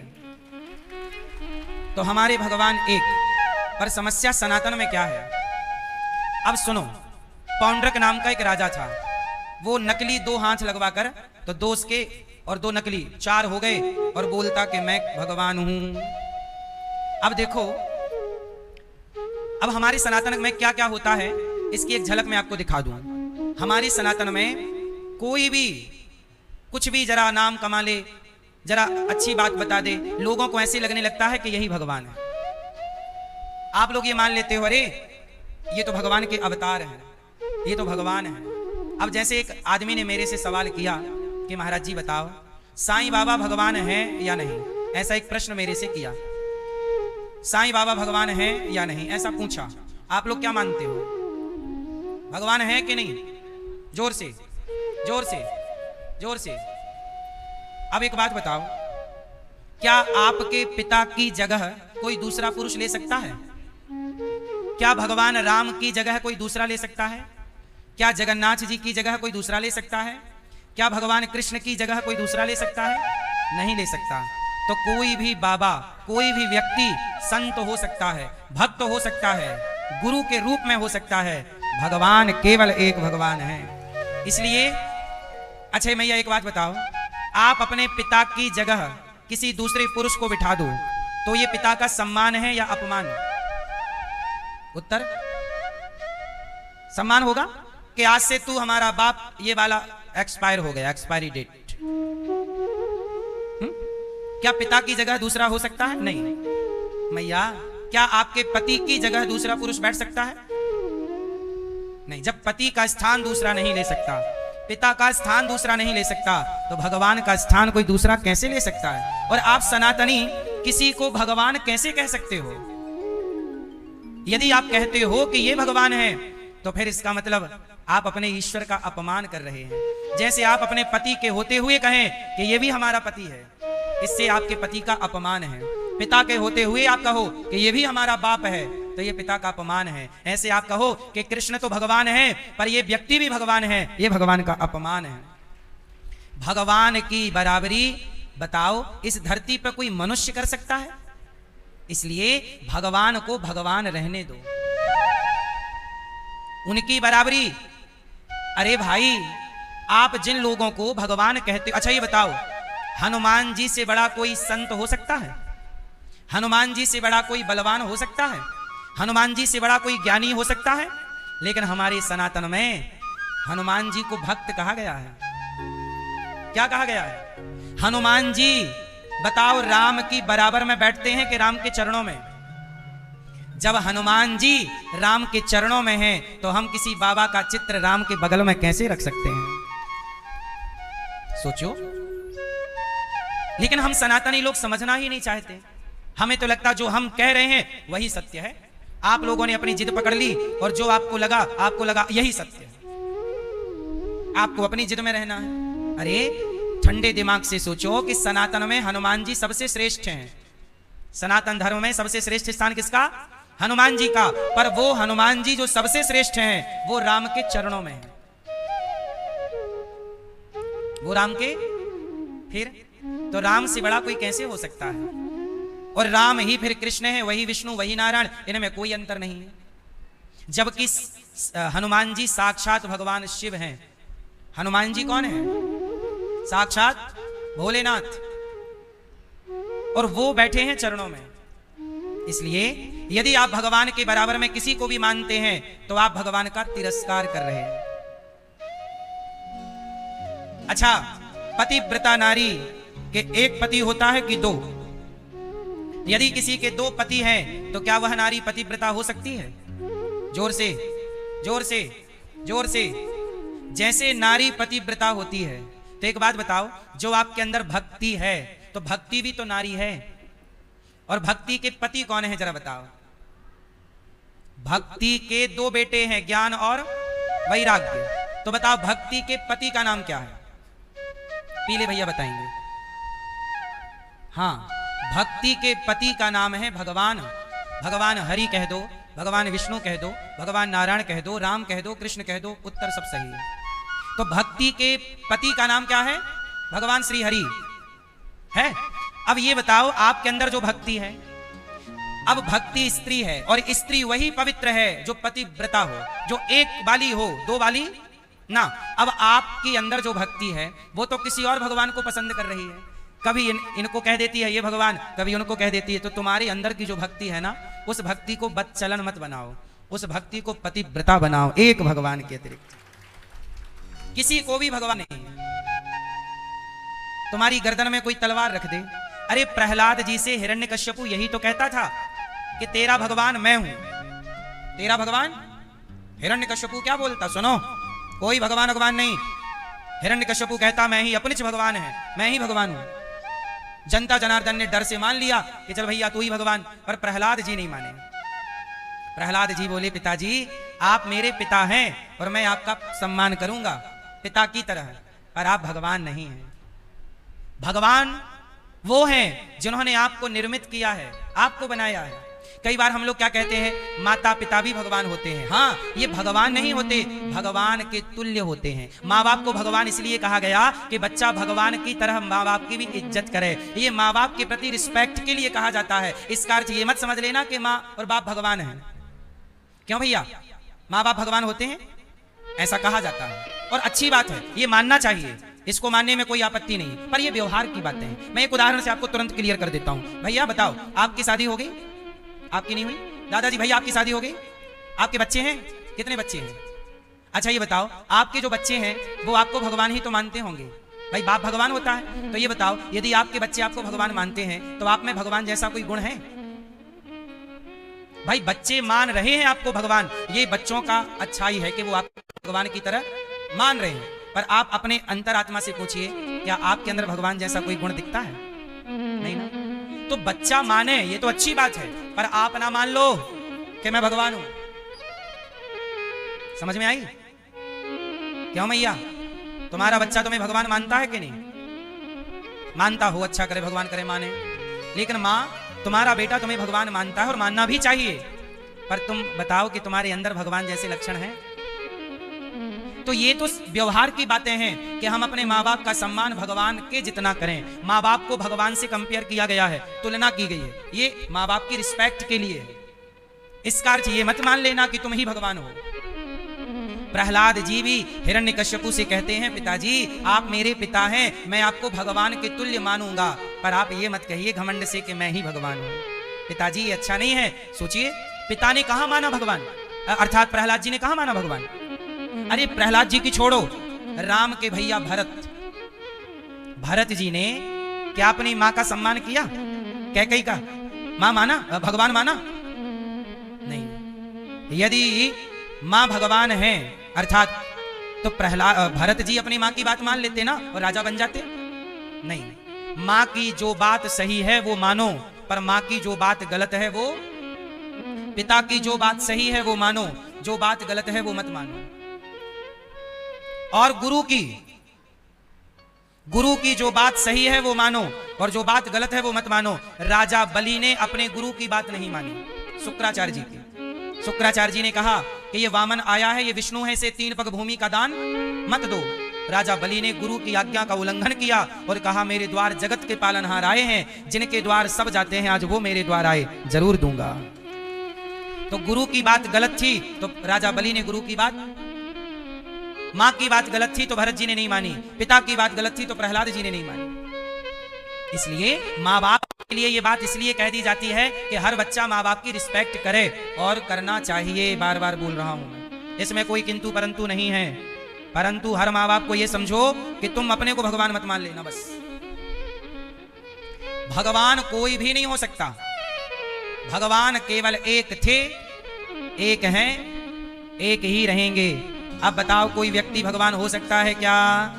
आजकल ना आप लोग देखते हैं आपके गांव में कुछ लोग आते हैं अपनी अलग से गीता लेकर, अपनी अलग से बातें लेकर, बोलते हैं कि ये हमारे बाबा भगवान हैं।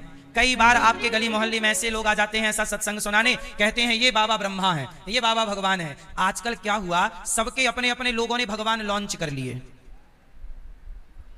है ना। जैसे एक और लोग होते हैं जो सफेद कपड़ा पहन के महिलाएं चलती हैं, उनके एक अलग ही भगवान है। एक बाबा जी हैं, वो कहते हैं ये ब्रह्मा बाबा है। अब लोग सबके अपने अपने भगवान हो गए। राम की पूजा नहीं करनी, सबको अपना भगवान लॉन्च करना है ना। अब जैसे एक उदाहरण से, जैसे साईं बाबा के भक्तों ने अब कहा कि यही भगवान है, उनके अपने भगवान हो गए साईं बाबा। अब उन्हें राम से कोई मतलब नहीं। अब वो साईं बाबा का मंदिर बनाएंगे तो साईं बाबा को ऊपर रख देंगे, राम जी को नीचे रख देंगे। ये राम का सम्मान हुआ कि अपमान। कृष्ण जी का मंदिर साईं बाबा को ऊपर रख देंगे, भगवान कृष्ण की प्रतिमा नीचे रख देंगे। अब समझाए कौन। ऐसे ही जैसे साईं बाबा को भगवान बना के लॉन्च कर दिया। अमर अकबर एंथोनी पिक्चर आई थी, उससे इनको लॉन्च किया गया, जबकि साईं बाबा की अपनी हिस्ट्री उनकी पुस्तक में लिखा है कि एक मुसलमान है, उनकी अपनी पुस्तक में लिखा है, साईं बाबा की पुस्तक में। लेकिन अब ये बातें कौन किसे समझाए।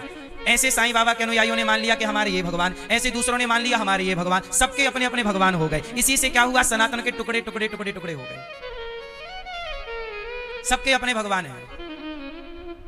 मैं क्या क्या कहूं आपसे, किस किस का नाम ले लूं। इसलिए कुछ बातें आपको भी अपने ज्ञान की बत्ती जलाना चाहिए और आपको यह समझना चाहिए कि हमारे सनातन में कभी दो भगवान नहीं थे, एक हरि एक नारायण। इसलिए नारद जी क्या जपते हैं, नारायण नारायण। अजामिल जैसे पापी ने मरते समय क्या बोला, जोर से, और उस अजामिल जैसे पापी का उद्धार हो गया। इसलिए साईं बाबा को आप संत के रूप में स्वीकार कर सकते हैं, साधु के रूप में, गुरु के रूप में। आप किसी भी, अब जैसे तुलसीदास जी, सूरदास जी, रैदास जी, हम सब लोग इनको स्वीकार करते हैं, पर भक्त के रूप में।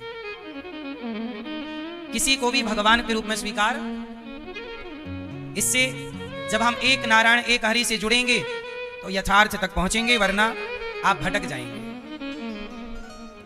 तो ऐसे ही था पौंड्रक नाम का एक राजा, जो नकली भगवान बना घूमता, भगवान ने उसका उद्धार किया। जरासंध नाम का एक दुष्ट, भगवान कृष्ण ने, भीम भैया ने जरासंध से 17 बार युद्ध किया। कितनी बार युद्ध किया, 17 बार। इसके बाद भीम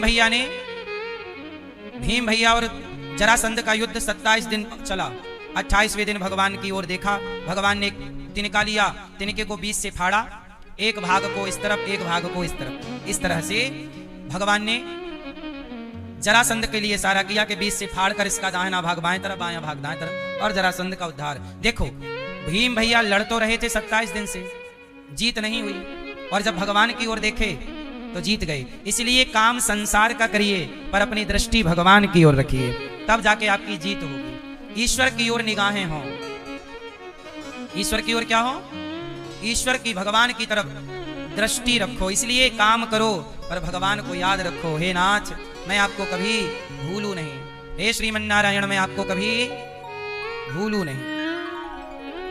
इसके बाद भगवान ने जरासंध के राज्य में 20,800 राजाओं को बंदी बना रखा था। उसने, भगवान ने जाकर सबको मुक्त किया। सबने कहा कृष्णाय वासुदेवाय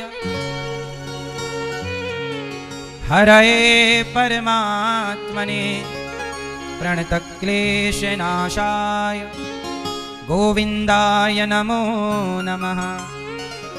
अब जैसे हमारे भारत में कुछ लोगों ने कबीरदास जी को भगवान कहना शुरू कर दिया। किसको भगवान कहना शुरू कर दिया, जोर से। जबकि कबीरदास जी भगवान रामानंदाचार्य जी के शिष्य हुए और कबीरदास जी ने सारी जिंदगी राम राम जपे हैं। कबीरदास जी राम के भक्त हैं। आप लोग कबीरदास जी को किस रूप में देखते हैं, राम जी के। अब कुछ लोगों ने कबीर परंपरा बना दी, कबीर जी का एक अलग से बना दिया सिस्टम। बोले कबीर भक्त नहीं है, वो क्या मान रहे हैं, बोले भगवान।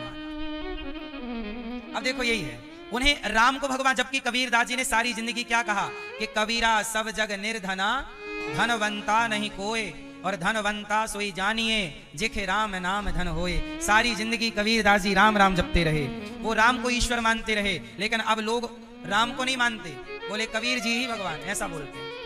अब देखो ये अलग भगवान लॉन्च हो गए। हम वही तो कह रहे हैं, सनातन में सबको अपने अपने भगवान लॉन्च करने हैं।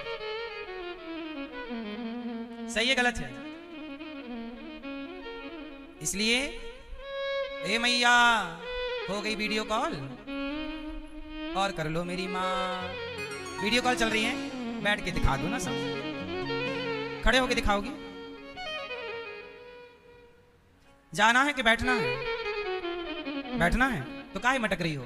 बैठ जाना मेरी माँ, बैठो मेरी माँ।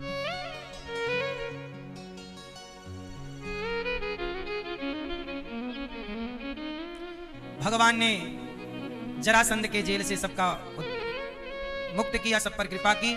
शिशुपाल ने भगवान को 100 गालियां नित्य दी। भगवान ने शिशुपाल पर कृपा की।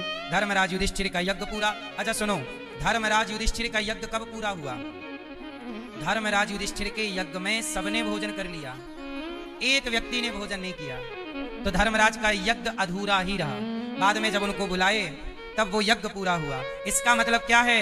सनातन का सबसे बड़ा यज्ञ क्या है? आप लोगों से सवाल है, सनातन धर्म में हम सनातनी लोग सबसे बड़ा यज्ञ किसे मानते हैं? बताओ, बोलो।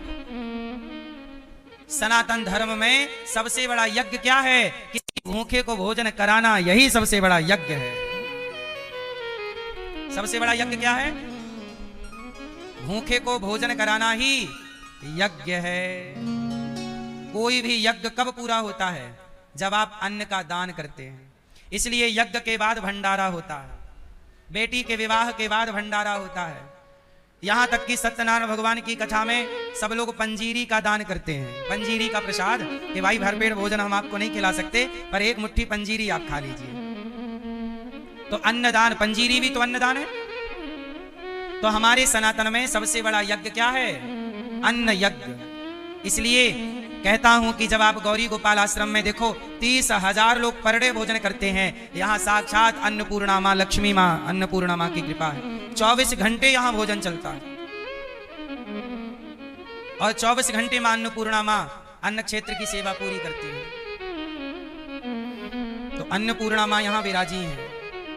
अखंड रसोई, 30,000 लोग पर डे भोजन करते हैं यहाँ पर। लगभग 1 लाख रोटियां रोज बनती हैं यहाँ पर 12 महीने। ये सब आपके सहयोग से। इसलिए कहता हूं आप भी इस यज्ञ में जुड़िएगा। यहाँ ये कौन सा यज्ञ है? अन्न यज्ञ। आप भी इस यज्ञ में सहयोग की आहुति डालिए। अच्छा ये बताओ, यज्ञ में कैसे आहुति डालते हैं? स्वाहा, बोलो स्वाहा स्वाहा। और जब आप गौरी गोपाल में पेट भर भोजन करते हो तो क्या कहते हो? आहा आहा। करते हो कि नहीं? आहा क्या भोजन प्रसाद है, बोलो हाँ। तो स्वाहा और आहा आहा। तो जब आप, अच्छा ये बताओ, आपका मुख क्या है? आपका मुख हवन कुंड है। जैसे हवन कुंड में डाला तो आपके मुख में रोटी गई ना, स्वाहा, वो आहुति तो है। एक रोटी खाई, वो मुख में क्या डाल रहे हो? आहुति। और फिर आपके पेट में अग्नि है जो भोजन को पचाती है। तो यज्ञ कुंड में भी अग्नि होती है जो उस साकल्य को समाप्त करती है, भस्म कर देती। तो आपके पेट की अग्नि आपके रोटी को भस्म कर देती है। तो वही है। और आपके भीतर बैठे जो भगवान अंतर्यामी भगवान श्रीमन नारायण, वह जब आप भोजन करते हैं तो आप तृप्त होते हैं, पर आपके भीतर बैठे भगवान तृप्त हो जाते हैं। अच्छा एक बात बताओ, जब सुदामा जी ने भगवान को 4 मुट्ठी चिवड़ा दिया, चावल दिए, तो पहली मुट्ठी जब भगवान ने खाई तो भगवान के खाते ही जानते हो क्या हुआ? एक मुट्ठी से ही भगवान कृष्ण तृप्त हो गए। और जब भगवान तृप्त हुए तो सृष्टि के प्रत्येक जीव को प्रभु ने तृप्त कर दिया। और एक मुट्ठी खाने से सुदामा जी को पूरी सृष्टि के प्रत्येक जीवों को भोजन कराने का पुण्य प्राप्त हो गया। उस पुण्य के बल पर भगवान ने विश्वकर्मा जी को भेजा, कहा जाओ सुदामा को धन धान्य दे दो। सुदामा जी को धन धान्य किसके बल पर मिला? मुट्ठी भर चावल देने। ये अन्नदान था। सुदामा ने कितना दिया? 4 मुट्ठी। क्यों? उनके पास था ही उतना, वो भी 4 घर से मांग कर लाए। तो भगवान कहते हैं आप अपनी हैसियत से हमें दो, फिर हम अपनी हैसियत से आपको देंगे। द्रौपदी के पास जब 5 पांडव वनवास के दौरान थे, तब 5 पांडवों के पास दुर्योधन ने 10,000 संतों को भेज दिया था कि जाओ, पांडवों ने आपको बुलाया है, भंडारा है। और जब धर्मराज युधिष्ठिर के पास दुर्वासा जी के संग 10,000 संत आए, कहा कि भाई भोजन तैयार है। धर्मराज ने कहा कि हमें तो कोई जानकारी नहीं। अरे दुर्योधन ने तो कहा था कि आपने निमंत्रण दिया है, आपके घर भंडारा है, और पांडवों के पास अन्न का एक दाना नहीं, और बाहर कितने लोग खड़े हैं? 10,000। तब द्रौपदी के पास सूर्य भगवान की दी एक बर्तन पात्र बटलोई थी, उससे जो चाहो निकाल लो, पर वो भी धुल चुकी थी, और धुलने के बाद आज का प्रभाव खत्म। तब द्रौपदी ने द्वारिकाधीश को बुलाया। प्रभु, पांचों पांडव बोले कि अब संतों से कहा आप जब तक स्नान कर लीजिए, हम आपका भोजन तैयार करते हैं। पांचों पांडव बोले कि भोजन तो दे ना पाएंगे, तो एक काम करो, पांचों लोग ऐसा करो कि संत शाप दे के मार डालेंगे तो अच्छा है कि मर जाओ। तो पांचों लकड़ी ढूंढने लग गए, चिता तैयार करेंगे। तब द्रौपदी ने अपने पतियों की रक्षा के लिए, हे द्वारिकाधीश, भगवान प्रकट हो गए। बहन क्या हुआ? प्रभु बाहर 10,000 संत खड़े हैं और घर में अन्न का एक दाना नहीं। भगवान बोले तुम्हारा पात्र कहाँ गया? बोले वो मैंने धुल लिया। अरे लाओ। तब भगवान ने उस पात्र को ध्यान से देखा, एक साग का पत्ता मिल गया। कहा तुमने धुला है पर ये रह गया। और वो साग का पत्ता जब प्रभु ने खाया, उससे प्रभु तृप्त हुए। तो इस धरती का प्रत्येक जीव और वो 10,000 साधु जो बाहर खड़े थे, वो भी डकार आ गई, पेट भर गया। सब लोग बाहर के बाहर भाग गए। संत के धर्मराज के भीम भैया कहेंगे कि भोजन तैयार है और हमें भूख है नहीं, तो जब नहीं खाएंगे तो कहीं भीम गुस्सा ना करें, तो सब डर के मारे भाग गए और भगवान ने सबकी रक्षा की। इसका अर्थ ये है कि भगवान एक तिनका से तृप्त हो जाते हैं, और भगवान तृप्त तो सब तृप्त। अच्छा एक बात मैं आपसे पूछ लूं कि भगवान को तृप्त करना हो तो क्या करें?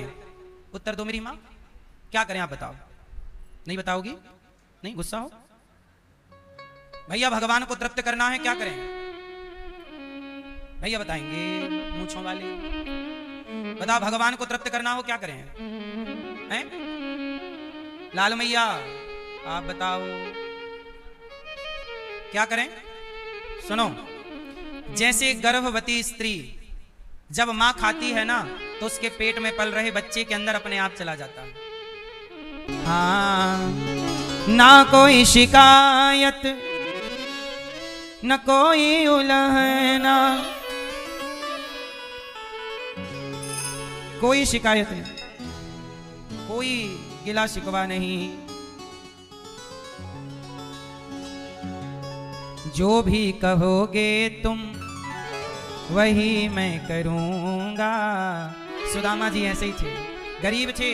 लोग कहते तुम इतने बड़े भक्त हो तो गरीब क्यों हो? सुदामा जी बोले मेरी प्रभु की इच्छा है कि मैं ऐसा रहूं, इसलिए मैं, यदि तुम्हारी इच्छा है कि मैं फटे कपड़े पहनूं, मैं तैयार। तुम्हारी इच्छा कि मैं घास की झोपड़ी पर रहूं, मैं तैयार। तुम्हारी इच्छा। अब सुदामा जी गए 4 मुट्ठी चिवड़ा लेकर, चावल लेकर, और जब प्रभु ने ग्रहण किया तो सोने के महल बना दिए। अब सुदामा जी महलों में रहने लग गए। लोग बोले महलों में रह रहे, बोले झोपड़ी में था वह भी प्रभु की मर्जी, महलों में है वह भी प्रभु की मर्जी। मेरी इच्छा ना वो झोपड़ी थी, ना मेरी इच्छा ये महल है, मैं तो उनका हूं। अब वो निर्णय लेंगे कि मुझे कहां रखना। अच्छा ये बताओ भैया, यदि मैं आपके घर आऊं तो आपके घर जब मैं आऊंगा तो आप जो मुझे खिलाओगे मैं वही तो खाऊंगा, और आप मुझे जहां रोकोगे रखोगे वहीं तो मेरा। मैं ये नहीं कहूंगा कि मुझे यहां नहीं रुकना, जहां आप रोकेंगे, क्योंकि मैं आपके घर हूं, तो आप जो खिलाओगे मैं वो खाऊंगा, और जो रोकोगे जैसे जहां मैं वहां रुकूंगा। मैं आपके घर आया हूं ना, तो वहां मेरी मर्जी नहीं होगी, किसकी मर्जी? आपकी। तो ये बताओ, ये संसार में आप किसके घर आए हो? जोर से। तो भगवान के घर आए हो। ये संसार ईश्वर का घर है, और आप सब भगवान के घर आए हो, तो भगवान के मेहमान हो। तो प्रभु आपको जहां रखना चाहे, जो खिलाना चाहे, उसमें खुश रहो कि प्रभु तेरी इच्छा है, हम तो तेरे हैं। हम तो शबरी के घर राम आए, तो शबरी की जो हैसियत थी, बेचारी बेर ले आई, और खट्टा तो नहीं है, तोड़ कर खाकर चीख कर देती, भगवान वो खाए। जब शबरी ने जो खिलाया प्रभु ने खाए कि नहीं? बेदुरानी ने छिलके खिलाए तो खाए कि नहीं? जब भक्त जो खिलाता है वो भगवान खाते हैं, तो भगवान फिर जो आपको खिलाएं और जहां रखें आप उसमें खुश क्यों नहीं रहते? जहां प्रभु रखें, जैसे रखें, बस यही भक्त का लक्षण है। कोई डिमांड चाह नहीं। सुदामा जी आए, द्वारपाल ने कहा कोई बचपन का मित्र आया। सुदामा नाम सुनते दौड़ पड़े, सुदामा सुदामा सुदामा सुदामा। सबके आगे सामने गले से लगा लिया, अपनी आसन पर बिठाया। लोग कह रहे हैं ये कौन है? भगवान ने रुक्मणी जी से कहा जरा जल लाओ। देख सुदामा की दीन दशा करुणा करके करुणा निधि रोए। पानी परात को हाथ छुओ नहीं, नैनन के जल से पग धोए। नेत्रों के जल से सुदामा के प्रभु ने चरण पखारे। मित्र क्या दिया है मेरी भाभी ने? मुट्ठी भर चावल चिवड़ा छीना लिया प्रभु ने, और पहली मुट्ठी चावल जब खाए विश्वकर्मा जी को बुलाकर लोगों की संपदा भगवान ने सुदामा जी को दे दी। इतना सा लेते हैं, इतना देते हैं, ये क्षमता केवल भगवान की। तुझे देते नहीं देखा पर झोलियां भरी देखी। इसलिए कहता हूं मेरी मां, सुदामा जी ने मुट्ठी भर दिया। इसलिए कहता हूं कि आप, अच्छा ये बताओ, प्रभु ने देने में देर लगाई कि सुदामा जी ने देने में देर लगाई? बताओ, देर किसकी तरफ से थी? किसकी तरफ से? हाँ, सुदामा ने ये पहले दे दिया होता, सुदामा जी को पहले मिल गया होता। आपने देना देर से सीखा है। इसलिए कहता हूं, अपने बच्चों को बचपन से ही उन्हें रोटी देना सिखाओ, बच्चों से जल देना सिखाओ, ताकि बच्चे देना सीखें, अन्न देना सीखें, लोगों के पीड़ा को समझना सीखें। बात भाव की होती है। एक बार एक मंदिर का निर्माण हो रहा था। 3 मजदूर वहां पत्थर तोड़ने का काम कर रहे थे, कर बहुत रहे थे। एक संत जी गुजरे। संतों ने कहा चलो इन सबकी परीक्षा लेते हैं। संत जी ने कहा एक मजदूर से, ए भाई क्या कर रहे हो? उस आदमी ने कहा, बाबा तू अंधा है क्या? दिखता नहीं है मैं पत्थर तोड़ रहा हूं, भाग यहां से। साधु जी ने वही सवाल दूसरे से किया, ए भैया क्या कर रहे हो? उसने कहा, महाराज पत्थर तोड़ रहा हूं, इसी से मेरे परिवार का गुजारा होता है। पत्थर तोड़ने से जो मजदूरी मिलती है परिवार चलता है। यही सवाल तीसरे से किया, ए भाई क्या कर रहे हो? तीसरे ने कहा, तीसरे ने जो जवाब दिया, देखो काम तीनों एक सा ही कर रहे हैं और तीनों को पैसा मिलना है, पर भाव बदल जाने से क्या क्या बदल सकता है सुनिएगा। उस तीसरे ने कहा कि साधु जी हमारे गांव में ये मंदिर बन रहा है, हम इतने बड़े आदमी तो नहीं हैं कि हम मंदिर बनवा सकें, लेकिन अपने हाथ से पत्थर तोड़ तोड़ कर दे रहे हैं ताकि हमारे हाथ से टूटे हुए पत्थर, सही किए गए पत्थर इस मंदिर में लगें। जब तक ये मंदिर रहेगा हमारे हाथ के पत्थर इस मंदिर में शोभा पाते रहेंगे और इसका पुण्य हमें भी कुछ मिलता रहेगा। देखो पैसा उसे भी मिलना है मजदूरी, पर उसका भाव कितना बड़ा है कि मैं इतना गरीब हूं कि पैसा देकर तो मैं इस मंदिर में सहयोग नहीं कर सकता आर्थिक रूप से, तो मैं मेहनत के रूप से सहयोग कर रहा हूं। ऐसे ही जब राम सेतु बना, एक नन्ही सी गिलहरी ने भी बालू भर भर के अपनी मुट्ठी पे राम सेतु पे डालने लग गई। राम जी बोले, गिलहरी किसी के पांव के नीचे आ जाएगी दब जाएगी, क्या कर रही है? गिलहरी बोली, प्रभु मैं इतनी बड़ी तो नहीं हूं कि पत्थर उठा उठा के सेतु में रखूं, लेकिन